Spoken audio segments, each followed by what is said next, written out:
Hello and welcome. You're listening to Start Again with Shauna Lee, the place where you will be reminded that it's never too late and you're never too old to do the damn thing. So stick around if you're ready to vibe higher and be inspired to chase your dreams. Together, we will uncover your soul's truest desires. Now, if you're ready, let's get started. Hello, everyone, and welcome back to another Start Again with Shauna Lee episode. Today, I want to introduce you to Gigi, who is a new friend that I've made via the internet. And she's originally from Brazil and living here in the US now for almost a decade. It is nothing new for her to be starting over when you move to a whole new country. She said her only friend was her husband. So obviously leaving your friends and family back home to move to a new country is the epitome of starting again. However, she has this theme throughout her life, and I wanted to bring her in so you all could meet her today. So Gigi, thanks for joining me. Shauna, thank you so much for having me. I feel that, yes, my life, I had this theme of starting over, especially once I became like a teenager and started doing my own things. And it took me a while to recognize and feel very, very comfortable with new beginnings. Like an ending is just a new beginning. So, yes, absolutely. Yes. That is amazing. And so that, I guess, my first question is always, in what ways have you identified as a Start Again Queen, which we sort of already talked about, but what do you think, other than this theme of starting again over and over again, how has that made you a stronger person? I think that there is a few things that really impacted me. And one is being flexible. It's not really being tied to how things are going, just kind of like going with the flow, being a little bit flexible. Don't get too attached to ideas. I think that is definitely very important to me. And I'm just resilient, but not in a way of when people do bad things to me. I'm just resilient. I'm resilient in my life. And I'm able to identify when I'm making decisions out of being comfortable instead of making a decision out of what is best for me and my family. Yeah, absolutely. And in your bio, you actually sent me that your human design is a generator. So I am fascinated with human design, but how do you think this has impacted your ability to kind of be self-aware and make choices moving forward? Yes, and I feel that it goes a lot to my profile. My profile is a 3-5. So the profile is like the two little numbers by our human design. The one, it's related to our personality, and the other one is related to our design or subconscious, whatever you want to call it. And I have a 3 in there. And the 3 is what a lot of people call trial and error. That's how I navigate life. I'm bumping around, I'm trying things, I'm seeing what works, I'm seeing what doesn't work, and I learn from experience, right? I call it the 3, the alchemist, because we alchemize everything we go through in life in lessons, right? So I am a money coach. So a lot of what I guide my clients through are things that I experience myself. And I try different things and I know what works and what doesn't work. So working with me is not like a guesswork. It's like, yeah, this works, this doesn't work. For your personality, this might work. And the 3 is that, person that is stumbling through life and doing things. And a lot of people classify that person as quote unquote a failure because that person tries so many things and not everything works out. And I feel that I got connected to human design in a phase of my life that I was feeling like a failure. I was like, how come I see all those people doing their business and making decisions in their lives and everything works, and I am like always trying new things, and some things work financially but doesn't work for my energy.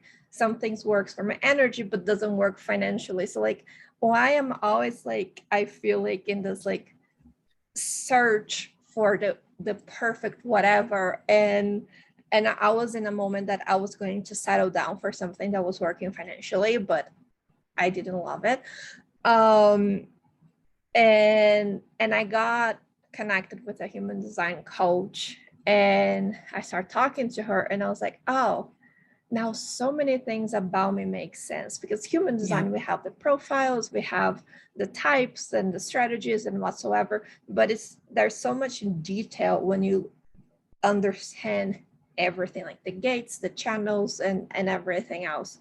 And I feel that was almost a confirmation to me that this cycle of always starting over actually is part of who I am. And that's what makes me special. And that's what gives me my strengths, because I'm kind of like fearless when it comes to trying new things. Yeah. Yeah. It's funny because I had someone recently tell me, woman, you have no fear. And I thought, that's so not true. Like I have fears just like everybody else, but I have gotten better at not letting that guide my decision and not letting it impact trying new things. And I think human design is super complicated. Like the more I look into it, the more I'm like, oh my gosh, there's so much here. But I think you're right in that it describes who we are in a way that you're like, oh, that makes so much sense now. Yeah. So let's talk a little bit about your business, because in my work, in the people that I'm working with, money mentality is so impactful and so limiting. I work with a lot of divorced women, specifically men and women who've been divorced, and also just people who are trying to venture out and find their way after, parenting being the primary role in their life. So there's a lot of different ways that I see this playing out, but I think this is something you could totally help my audience with by talking a little bit about that. I feel that I'm very passionate about like this money conversation that we are open up to have, like in the past few years, right? I think that 10 years ago, talking about money was kind of taboo, especially like women talking about wanting money was kind of frowned upon, right? We're here to be of service, not to have things. And I got into the finance and money industry by accident. Again, starting again, right? I went to college for hospitality, and quickly I realized that I don't really like people. So being in that environment that I was dealing with people all the time and I had to be pleasant, it took like a big toll on myself, because I could do the job. I'm a generator after all, so I could get the job done, but I was always like tired. I was depressed because it took so much of my energy. So I naturally gravitated towards the back end of businesses. So I was doing a lot of HR and accounting, and that's back home in Brazil.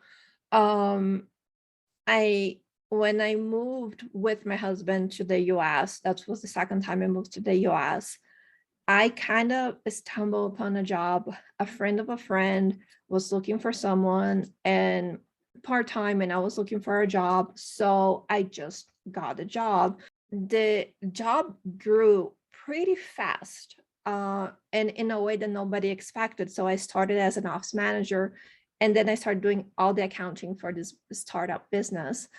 And I realized I really like it. I'm an avid reader. So when I started looking at like financial statements and stuff like that, I was like, oh, it's like storytelling, right? I can see where this company was 5 years ago, where they are today, and I can see where they're going based on the decisions they're making with their money. So I kind of became fascinated about like the storytelling of money. And then I suffered corporate burnout. A lot of us, I think, go through that. And I decided to start my own business and teach entrepreneurs how to read their own business stories, right? Through their financials. And I think that the first thing that I hear a lot is, I'm not good with money.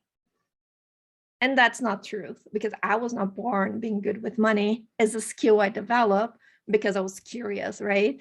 Right. And I was like, oh yeah, this can be interesting. So it's just like, tell yourself that you are good with money, and that the decisions you made in the past do not define who you are, right? You got here because of those decisions, but if you want the outcome to be different, you need to change. And the first step is by saying, I am good with money. I can get a grip of it. And when we're talking about mindset, I think that there is so much money trauma that we don't even realize we have, Yep. because it's generational, right? Like as women, I don't know who coined this term, but I'm fascinated by it, is the witch wound. And I think that that affects so much how we as women navigate life, and things that we feel guilty for, and things that we feel ashamed for, because we are, you know, in Inquisition time, if we spoke up, if we were really truly who we are and did the things we wanted to do, we were prosecuted.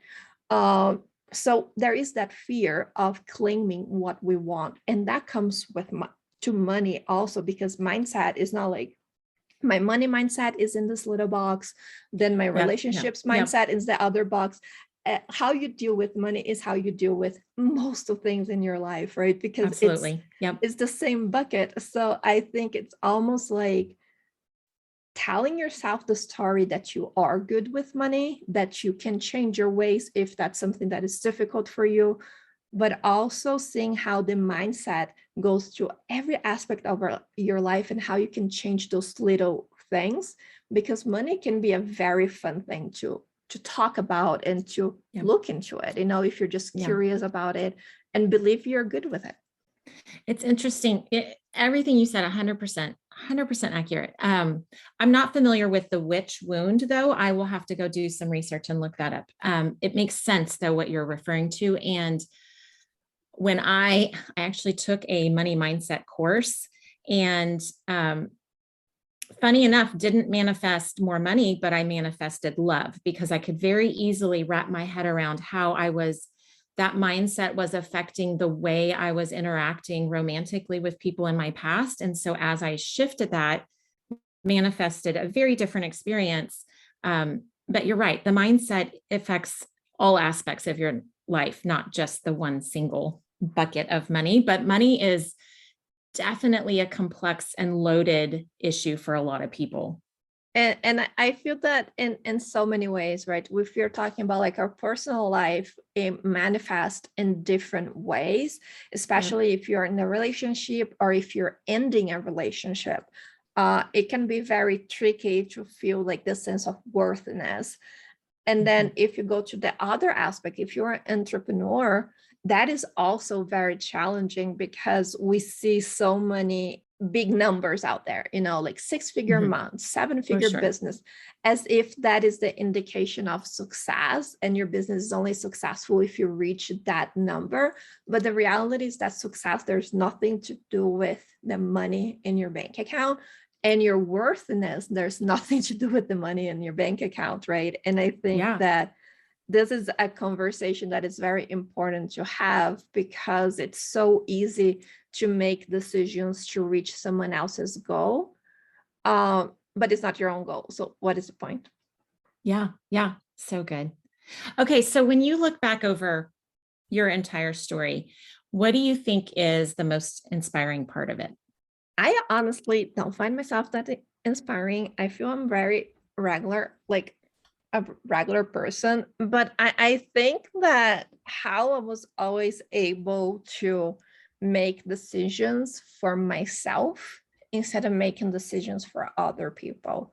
So from my family, pretty much everybody in my family went to college, but everybody went to college in our hometown. I was the first one that made the decision, I don't want to go to college here, I want to go elsewhere. And I went to a place where I didn't know anyone. Everything was new. I was 17. So I was like pretty young, Yeah. and start making decisions for myself and start like working and really figuring out like what life is. And then I went back home, and I feel that every time I make a decision that kind of feel drastic to a lot of people around me, they don't feel drastic to me. Yep. Um, and just the ability, I feel that how I'm able to embrace change with open arms, I think that that is a little bit inspiring. I'm married to a man that hates changes. Uh-huh. So Uh-huh. like I feel like I see how his life improved a lot once he was able to see changes from a different perspective. Uh, Absolutely. because we're not supposed to be static, right? Even if like you put water in a little cup and it doesn't move, it grows mold. So I feel like we're supposed to be changing and evolving and starting over. Yeah. And I think that that is kind of like what I think it's different about me, that it might be inspiring for other people, is that I love change. I embrace change because I think is a fundamental part of living as a human being. I totally agree. And not only do I feel the same way, but I almost crave change. So I'm constantly redecorating my house because I just need that sense of change and newness. And Mhm. um, it's funny though that you say you just feel like you're a regular person. And I looked at your very quick little recap of your life and thought, holy shit, this woman's so inspiring. I need to have her on my podcast because I've lived in the same state my whole life. And so the idea of moving to a different state seems large to me, but moving to a different country, um, there's a lot of people who are terrified to just move. So even just that one little aspect of your story is super inspiring. But I agree that that ability to embrace change and see what it, the potential that it brings is hugely inspiring. More and more people should do that. Thank you. Yes, I agree. And I feel that change doesn't need to be drastic, like moving to another No. country. Uh, Yeah, for the sure. little shifts, I think that they're the harder ones, and those are the most impactful, right? Like um, Absolutely. changing Yeah. how we see ourselves, that is very important.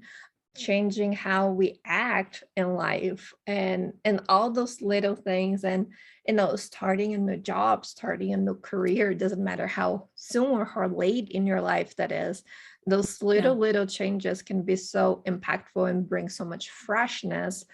And sometimes we overlook them because we think that Yeah. a change needs to be something drastic, and it doesn't need to be that necessarily. It doesn't. I think I often say baby steps are better than no steps Mhm. because it is the very first tiny baby step that starts the momentum of where you're actually Yeah. wanting to go, and perhaps fear is keeping you stuck. Um, but even small things like getting a haircut, I think, can be super impactful. It changes the way you see yourself literally every time you look in the mirror, and it can be just that tiny little thing that it gets you to a place where you think, okay, if I can do this, what else can I do? Yeah, Yeah, I I love love that. that. Okay, so my next question for you is, what was the most surprising challenge you faced on your journey, and how did you overcome it? I feel that it's kind of a combination, right? I think that moving, so I came to the US first as an au pair because I just wanted to improve my English, go back home, and find a good corporate job. That was like my goal, right? So I came here as an au pair. I was in New Jersey, loved New Jersey, loved my family, the family I was working for. Uh-huh. And I happened to meet my husband the week after I decided to go back home. So I knew I had 6 months left in America. And that's when I met my now husband. And the first thing I said is like, I only have 6 months left here. And he was like, yeah, sure. Yeah, let's just have fun, right? Yeah. Um, and that evolved to a 2 year long distance relationship because I did Oh, went back wow. home, and he's from New York, so he was in New York, and he went to visit me quite a few times, and that was for me was almost like a period in my life, those 2 years, that it was very surreal because I was back home, I had a job, I was doing things, but all my friends had changed because I was 2 years away from home.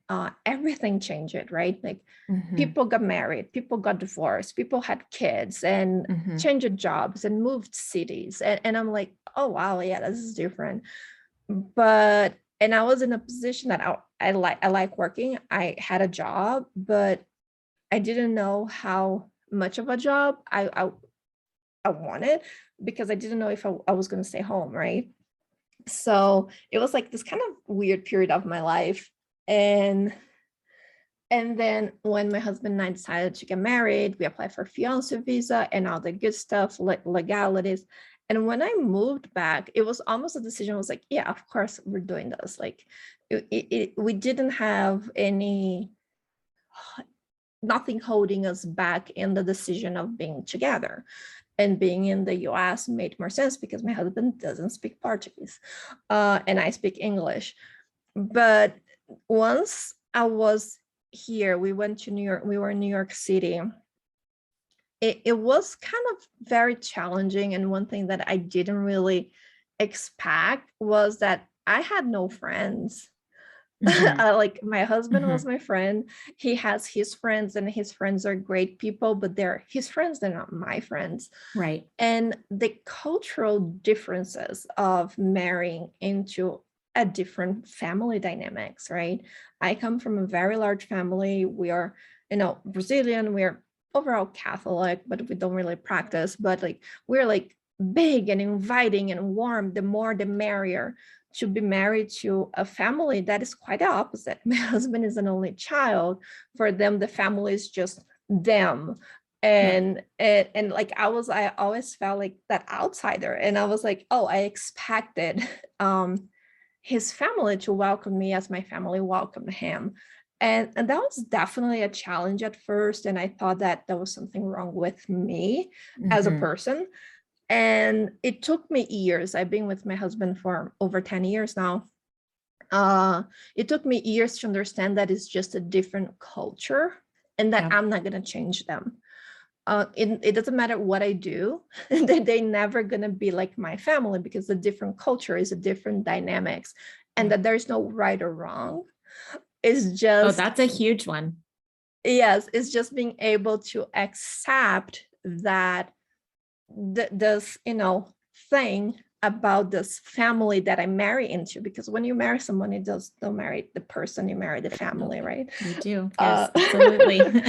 so for me, I think that the challenge was understanding like those dynamics, right? Like my friend's husband, my husband's friends were their friends, and they're super nice to me and we get along, but they're not my friends. And their Right. partners and their wives, they're not my friend. We're social, we get along, they're great people, but we're not friends. And I needed to kind of understand that cultural shift, because in Brazil it's not like that. It's like, oh, you're his wife, so you're my friend, and we get along and we go out together and I call you and we do things together. That was not the reality here. So I was like, oh, yeah, obviously there are always like some people that are different, and that they make my time here, like this transition period, way easier on me, that are like my husband's friends, partners that became my friends, or his friends that actually became my friends after a Yeah. period of time.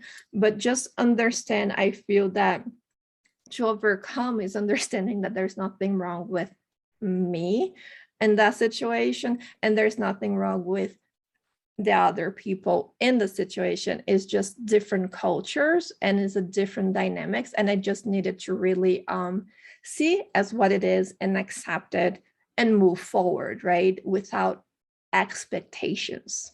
Mhm. Mhm. I think that's been my biggest lesson most recently is the ability to look at a situation or people and not have judgment, good, bad, or indifferent about that situation, and just merely let it be what it is. Um, and be a little bit curious about the way people respond. More often than not, it's me responding to a situation and Mm-hmm. not having judgment about why I'm feeling a certain way, but Yeah. instead just saying, that's interesting. Why am I feeling that way? Why is that reaction so big? And really just being able to drop the judgment and just accept it and be curious about it has been probably the most freeing lesson for me most recently. So I can see that being the same for you. So you already sort of told me this, but we haven't shared this with my audience. What advice would you give to the younger you?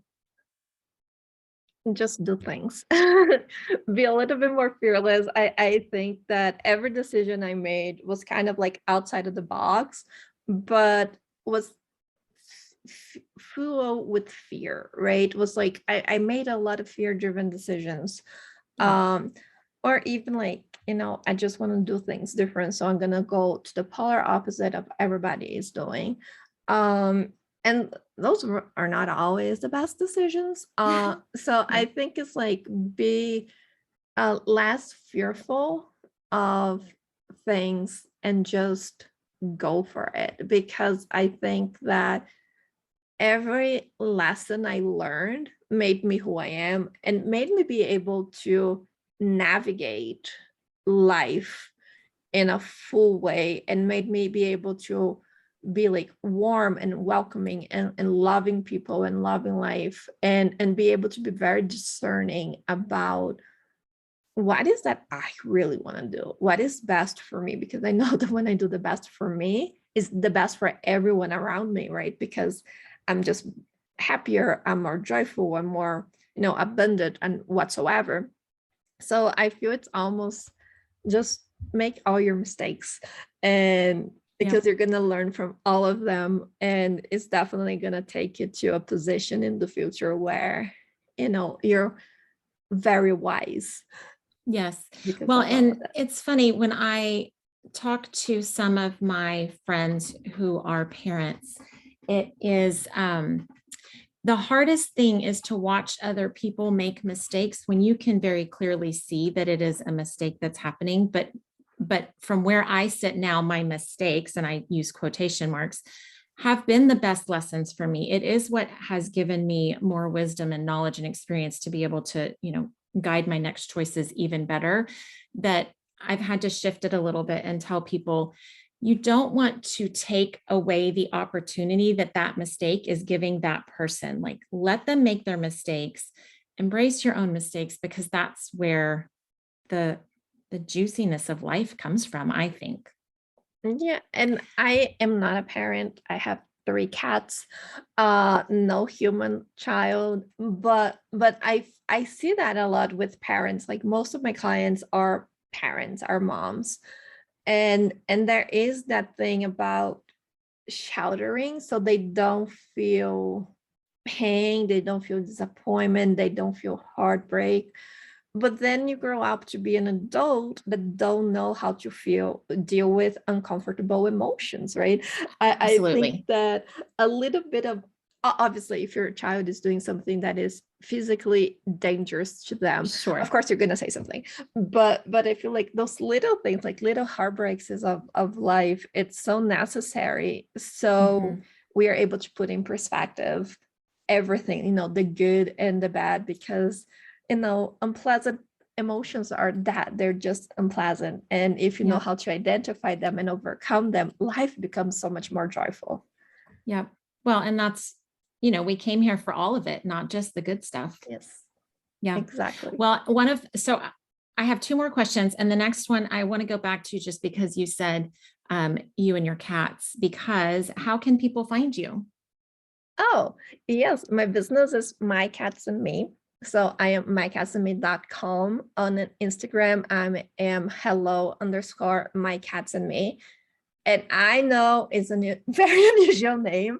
My cats did inspire me to start my business. And I think that they are this feline quality that if we embody a little bit more, life is just better. And one of them, and I think one of the most important ones, is boundaries. Cats have very clear boundaries. Like one of my cats, he's a little bit sick. I need to give him antibiotics. I know he's getting better because he's like, no, bitch, don't give me these antibiotics. Yes. And I need like to follow him around. I need to pick him up and put it in his mouth. It's a little bit of a trouble. And I'm doing that because I love him and he needs that to get better. But they are very clear with what they want and what they don't want. And I think that as humans, we tend to be people pleasers and just yes everybody, and be very fearful of just saying no with no Yeah. like reservations. And that is one of the many cat values that is very important in my business and my clients' businesses as well. That is awesome. I never made that connection. I love cats, and I just went a few years without a cat in my home, and now we have a new cat. She's amazing. Um, but you're right. They are so good with boundaries, and humans could take a lesson from the cats in that way for Yes. sure. Okay, so then my last question for you is, where are you going from here? What's next for you? Oh, wow. That's such a good question because I don't even know. I'm going where life takes me. I just went through this major like shift in my business. And so I shift from done for you bookkeeping to money coaching, and it's something I'm very passionate about. And so this is this new path for me in terms of my business, and really embody more of this slow down a little bit. We don't need to be doing things all of the time.